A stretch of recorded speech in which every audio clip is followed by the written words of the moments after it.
भावानं तुम्हाला सांगतो सकाळ धरणं आताशी माझी कामं झाली लय माझ्या मागे काम आहे ती तवर बंधुराजचा फोन आला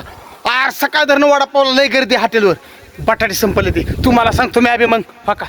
दहा चुलीला जाळ घातलाय ह्या टप्पूच्या टप्पू बटाटे अशी कापली आणि शिजाय घातली आता बटाटे शिजले ती लगेच शिजली की घेऊन जातो लय आता हॉटेलवर गेले ते चाललो बटाटे घेऊन अर बटाटे घरीच राहिली अजून शिजते ती थांबा शिजली का बघतो हात घालून अर हात घालाय पाठी पोहली गार पाणी घ्यावं लागेल का लय ऊन बी लागत आहे जाऊ द्या आता काय का असं शेतकऱ्याला ढाण्याबागाच्या इंडियन हॉटेलला वडापाव खायला गर्दी ना इथे संपला वडापावची चव क्वालिटी आणि क्वांटिटी हे नादच खुळा आहे इंडियन हॉटेलवर अगदी या वडापाव खावा आणि मग सांगा कुर्डवाडी बार्शी हायवे रोडवर आहे शेतकऱ्याच्या ढाण्याबागाचं इंडियन हॉटेल लवकर या संध्याकाळपतोड वडापाव संपत येतं परत तुम्हाला सांगतो काहीच बोलायचं नाही संपल्यावर मी काय करणार तुम्ही यायला उशीर करताय